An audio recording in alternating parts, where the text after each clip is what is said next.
আসসালামু আলাইকুম দর্শক, আশা করি ভালো আছেন সবাই। এই মুহূর্তে আমরা যাচ্ছি গাজীপুর জেলার পিরুজালি ইউনিয়নের আলিমপাড়া গ্রামে। দর্শক, সেখানে এক ভাই সৌদি আরব থেকে খেজুর গাছের চারা এনে তার এলাকায় রোপণ করেছেন এবং ব্যাপক সাফল্য পেয়েছেন। ভাইটির নাম নজরুল ইসলাম বাদল। আর বাদল ভাই জানালেন যে সৌদি আরবের উন্নত মানের প্রসিদ্ধ যে খেজুরগুলো আছে সেই খেজুর গাছগুলোর চারা এনেছেন তিনি। সেই চারা থেকেই গাছ হয়ে প্রচুর পরিমাণে খেজুর প্রতি বছর উৎপাদন হচ্ছে তার খেজুর বাগানে। গাছ থেকে পেড়ে বাদল ভাই এই খেজুর খেতে দিয়েছিলেন। দর্শক, কত যে মিষ্টি তা না খেলে আসলে বুঝতে পারবেন না। মরুভূমির অঞ্চলের এই ফসল বাংলাদেশের কাদামাটিতে ফলানো সম্ভব কিনা তা নিয়ে তিনি অনেক চিন্তিত ছিলেন। পরে প্রবাসী এক বন্ধুর সহযোগিতায় বিশ্বের ৬টি দেশ থেকে বিভিন্ন জাতের খেজুরের বীজ ও চারা তিনি সংগ্রহ করেন। ২০১৫ সালে প্রথমে ১৮টি চারা দিয়ে তিনি খেজুর চাষ শুরু করেন। প্রথমেই ৫২ লাখ টাকার খরচ হয়েছে বলে জানান বাদল ভাই। ৭০ শতক জমিতে সৌদি আরবের খেজুরের জাত নিয়ে তিনি বাগান শুরু করেন। দর্শক, ২০১৭ সালে প্রথম তার বাগানে খেজুর গাছে ফলন আসতে শুরু করে। খেজুরের বীজ থেকে চারা উৎপাদন করে খেজুরের নার্সারিও তিনি গড়ে তুলেছেন। সেই বছরেই বাগান থেকে ৬২ লাখ টাকার চারা তিনি বিক্রি করেছিলেন। তিনি বলেন যে টিস্যু ও কলম চারা থেকে ১ থেকে ২ বছরেই ফলন পাওয়া যায়। একটি টিস্যু চারা ৮ থেকে ১০,০০০, কলম চারা ২৫,০০০ থেকে ৫০,০০০ টাকা এবং বীজের চারা ৮০০ থেকে ১,০০০ টাকায় বিক্রি হয়ে থাকে। বীজ থেকে উৎপাদিত চারায় ফলন আসতে সময় নেয় ৩ থেকে ৪ বছর। আর একটি পূর্ণবয়স্ক গাছে ৮ থেকে ১২টি করে বাদি ধরে। প্রতি বাদিতে ২৫ থেকে ৩০ কেজি করে খেজুর হয়। দর্শক, প্রায় ২.৫ কোটি টাকার মতো গাছ কিন্তু এখানে মাদার গাছই রয়ে গেছে। আর বিশেষ করে শাখার বা কলমের চারা আমি প্রচুর বিক্রি করতেছি এবং বিগত ১ বছর ধরে আমি নিয়মিত মানুষকে বিক্রি করতেছি। আচ্ছা, এই যে মানে এই আপনার এই বাগানটা এটা কোথায় অবস্থিত? এরিয়াটার নামটা একটু যদি বলতেন। এটা গাজীপুর সদর উপজেলা পিরুজালি ইউনিয়ন আলিমপাড়া গ্রাম। আচ্ছা, এই আপনার এই খেজুর বাগানটা একটা নদীর পাশে। এটা কোন নদীর পাশে? এটা আসলে তুরাকের ২টা ব্রাঞ্চ এখানে ঢুকছে। একটা পাশ দিয়ে হলো লবন্দ, একটা হলো শালত। তো আমাদের এটা লবন্দ। এই বাগানের যে মাটিটা, এটা কি মানে এখানকার লোকাল মাটি না আপনাকে মাটিটা আবার ইম্পোর্ট করে আনতে হয়েছে? আমাদের বাগানে মূলত হলো এটা লাল মাটি বলে। এটা হলো ভাওয়ালগড় এলাকার যে মাটিটা হয়, লাল মাটি। বিশেষ করে সারা বাংলাদেশে আমরা সব জায়গাতে কাজ করে আমাদের অভিজ্ঞতা আছে। হয়তো হাতে গোনা কয়েকটা উপজেলায় হয়তো আমরা যাইনি, আর প্রায় ম্যাক্সিমাম জায়গাতেই আমরা গিয়েছি। প্রত্যেক জায়গার মাটির অবস্থানটা সব কিছুই জানি। খেজুর চাষটা অ্যাকচুয়ালি দোআঁশ এবং বেলে মাটিতে বা বেলে দোআঁশ মাটিতে খুব সুন্দর হয়।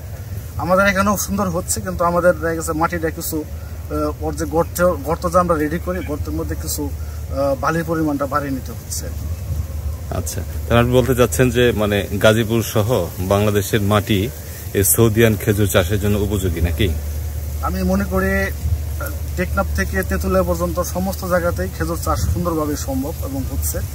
শুধু একটা জিনিস মাথায় রাখতে হবে, যে জায়গাতে আমরা গাছটা রোপণ করব ওই জায়গায় যেন বৃষ্টির পানি যেন না জমে থাকে, একটু উঁচা থাকে, তাহলেই সম্ভব। আচ্ছা, এরকম আপনারটা তো নদীর পাড়ে অবস্থিত, এরকম কোনো মানে নদীর পাড়েই গড়ে তুলতে হবে এমন কোনো বাধ্যবাধকতা আছে কিনা? না, এরকম কোনো বাধ্যবাধকতা নাই যে নদীর পাড়ে করতে হবে বা জায়গা কোনো বিষয় না। আমরা যেমন ঈদের পরে যেমন বরিশালেও আমরা বাগান করে দিয়ে আসছি। আমরা কিন্তু বুঝিয়ে দিয়ে আসছি যে বরিশালে কিভাবে বাগানটা করতে হবে। এরপরে আমরা রিসেন্ট খুলনাতে করে আসলাম। আমরা কিন্তু কক্সবাজারেও বাগান করছি, এরপরে রাজশাহী, এরপরে পঞ্চগড়, এরপরে আছে হলো চাঁপাইনবাবগঞ্জ, সিলেট, সব জায়গাতে কিন্তু আমাদের বাগান করার অভিজ্ঞতা রয়েছে। আপনি কি বাগানের গাছে বিক্রি করেন নাকি খেজুরও বিক্রি করেন? আমরা আসলে আমাদের মূল টার্গেটটা হলো খেজুর, কারণ আমরা যদি আমাদের প্রয়োজন মতো বা চাহিদা মতো যদি আমরা উৎপাদন করতে পারি তাহলে আমরা আমাদের সাফল্য। তো বাংলাদেশে প্রচুর খেজুর উৎপাদন হচ্ছে এবং হবে, এটা আমরা অলরেডি এটা প্রমাণিত। কারণ আমরা এই বছর আমরা একটা গাছে প্রায় ২০০ কেজি খেজুর পাইছি। আর পরিচর্যার বিষয়টা যদি আরেকটু টেক কেয়ার করা হয় তাহলে একটা গাছে থেকে ২৫০ কেজি ৩০০ কেজি খেজুর পাওয়া কিন্তু কোনো বিষয় না। আচ্ছা, এটা কি সব মানে আজোয়া বলেন, মারিয়াম বলেন, সবগুলো উৎপাদন কি প্রায় কাছাকাছি? হ্যাঁ, এখানে একটা বিষয় হলো সব জাতি চাষ করা সম্ভব বাংলাদেশে, কোনো সমস্যা নেই। আজোয়া যেমন পর্যাপ্ত পরিমাণ আসতেছে, তেমন মরিয়ামও আসতেছে, বারহিও আসতেছে, কিন্তু এখানে একটা কিন্তু রয়েছে, যে কিন্তু আসলে কোনো বাগানই বলে না, আমরা শুধু নিয়মিত এটা বলি।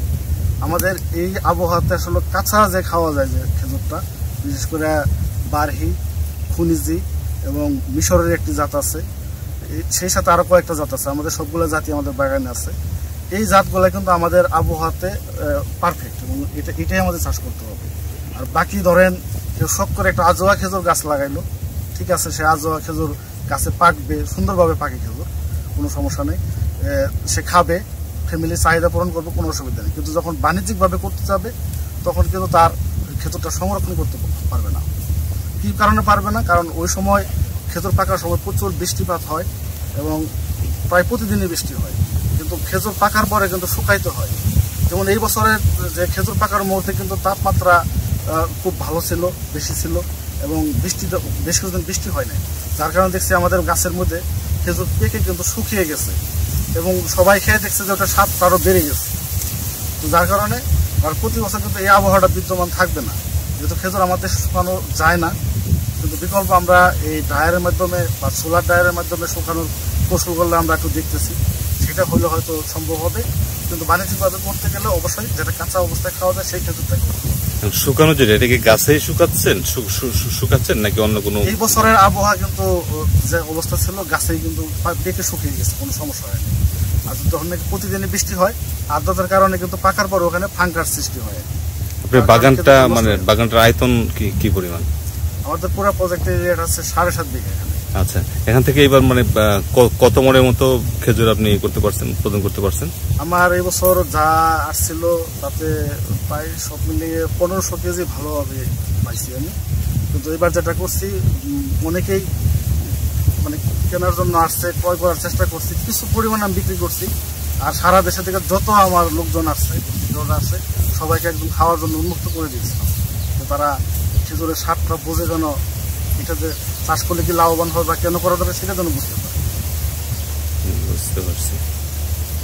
আর হলো একটু আপনার মানে জীবনের গল্পটা শুনতে চাচ্ছি, আপনি কেন মানে এই ধরনের ঝুঁকি নিয়ে এই পেশায় কেন এলেন? আপনার তো অনেকগুলি টাকা এখানে ইনভেস্ট হয়েছে, আর অন্য কিছু করতে পারতেন আপনি।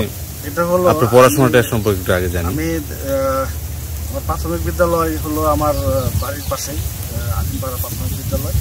এরপরে উচ্চ বিদ্যালয় হলো পিরুজালি উচ্চ বিদ্যালয় আমাদের এলাকাতেই। এরপরে ইন্টারমিডিয়েট আমি কমপ্লিট করছি ভাওয়ালবাদী আলম কলেজ থেকে। এরপরে ম্যাথমেটিক্স অনার্স কমপ্লিট করছি জগন্নাথ বিশ্ববিদ্যালয় থেকে। এরপরে আমি কিছুদিন জবে ছিলাম, অল্প কিছুদিন, জবটাকে ভালো লাগেনি। এরপর আমি টেলিকমিউনিকেশন ব্যবসাতে ছিলাম দীর্ঘ সময়, প্রায় 16 বছরের মতো ছিলাম টেলিকমিউনিকেশন ব্যবসায়। কিন্তু ওখানে আমি খুব ভালো করছিলাম এবং খুবই ছিল। বিশেষ করে কিছু গভর্নমেন্টগত কারণ সহ আমাদের যারা কাজ করতো আর আমাদের বিশেষ করে আমাদের কর্মচারীগুলো ছিল, তাদের প্রতি বিশ্বাসের কারণে এরা দেখা গেছে আমাদের অনেক ক্ষতিগ্রস্ত হয়েছে। সর্বশেষ যে টাকাটা ছিল আমি ওই টাকাটাই আমি ওই ব্যবসাটা ক্লোজ করে দিয়ে, আমি যেহেতু একটা জমি ছিল, পৈতৃক জমি, আর বিশেষ করে আমার বাবা আমাকে প্রচুর পরিমাণ সহযোগিতা করছে এবং উনি নিজেও এখানে অনেক শ্রম দিচ্ছে, যদিও এখন অসুস্থ আছে। সবাই দোয়া করবেন যেন আল্লাহ তাআলা অনেক নেক হায়াত দান করে।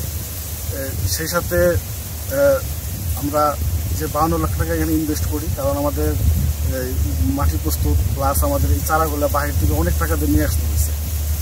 আমাদের অনেকগুলো গাছ আছে, দেখা গেছে 1,40,000 টাকা বা তার উপরে কোনো খরচ হয়ে গেছে। সরাসরি সৌদি থেকে নিয়েছেন? আমরা 6টা দেশ থেকে নিয়ে আসছি, সৌদি আরব, তারপরে দুবাই, কুয়েত, ইন্ডিয়া, এইসব জায়গা থেকে আমরা আমাদের লোক মারফতে নিয়ে আসছি।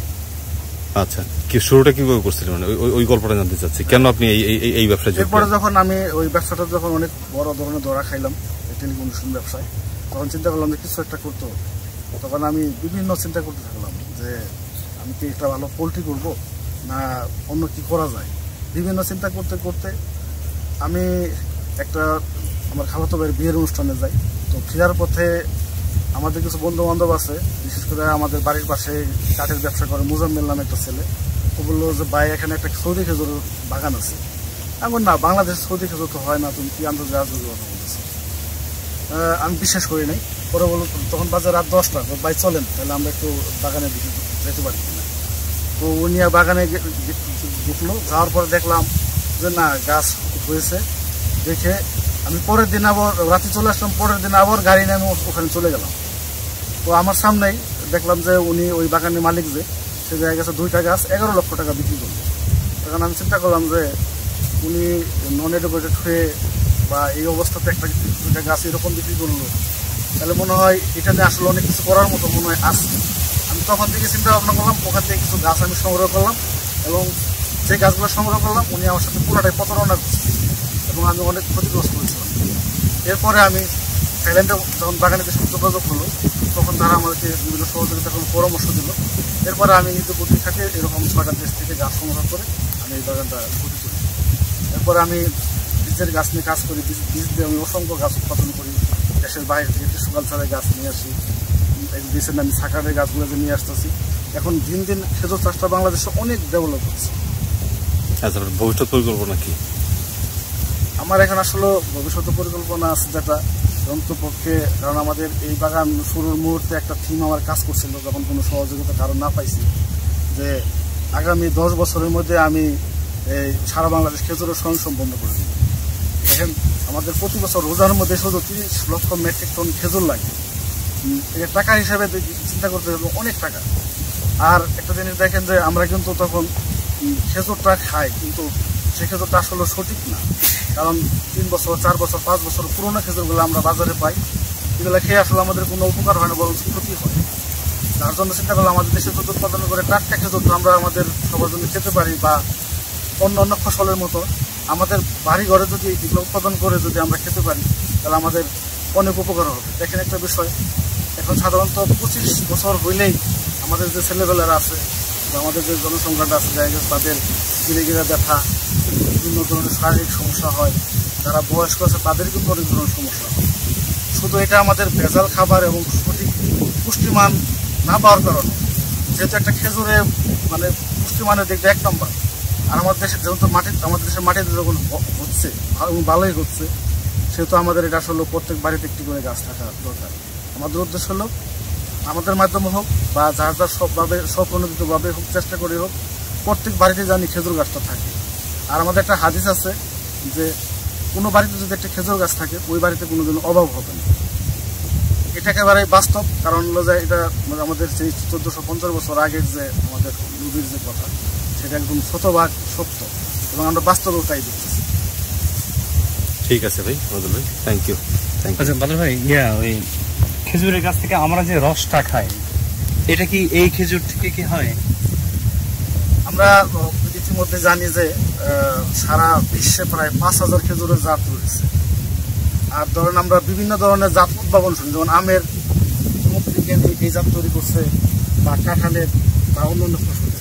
খেজুরের ক্ষেত্রে কিন্তু আমরা আজ পর্যন্ত শুনি নাই যে একটা বিজ্ঞানী খেজুর এই জাতটা উৎপাদন করছে, এটা কিন্তু নাই। কারণ হলো এই যে 1,24,000 যে নবী রাসূল যুগে যুগে আমাদের পৃথিবীতে আসছে, মুজিজা হিসেবে তাদের মধ্যে এই খেজুরগুলো কিন্তু আসছে। নাজের খেজুর আমাদের প্রথম মোহাম্মদ সাল্লাল্লাহু আলাইহি ওয়াসাল্লামের মুজিজার খেজুর, এই ঘটনা আমরা ইতিমধ্যে সবাই জানি। যেমন মরিয়ম খেজুর, এটা কিন্তু বিবি মরিয়ম রাদিয়াল্লাহু সাল্লামের আনার যে বাচ্চা উনি প্রসব করেন ওই মুহূর্তে তার বিষ মানে ব্যথাটা নিবারণ করার জন্য এই খেজুরটা আল্লাহ কিন্তু মুজিজা হিসেবে কিন্তু পাঠাইছে। এখন সব খেজুরই কিন্তু কোনো না কোনো মুজিজার মাধ্যমে আমাদের এই পৃথিবীটা আসছে, যার কারণে এই খেজুরটাতে আল্লাহ তাআলা সব কিছু এটার মধ্যে রহমত দিয়ে রাখছে। ঠিক আছে বদল ভাই, থ্যাংক ইউ। আজকের মতো শেষ করি।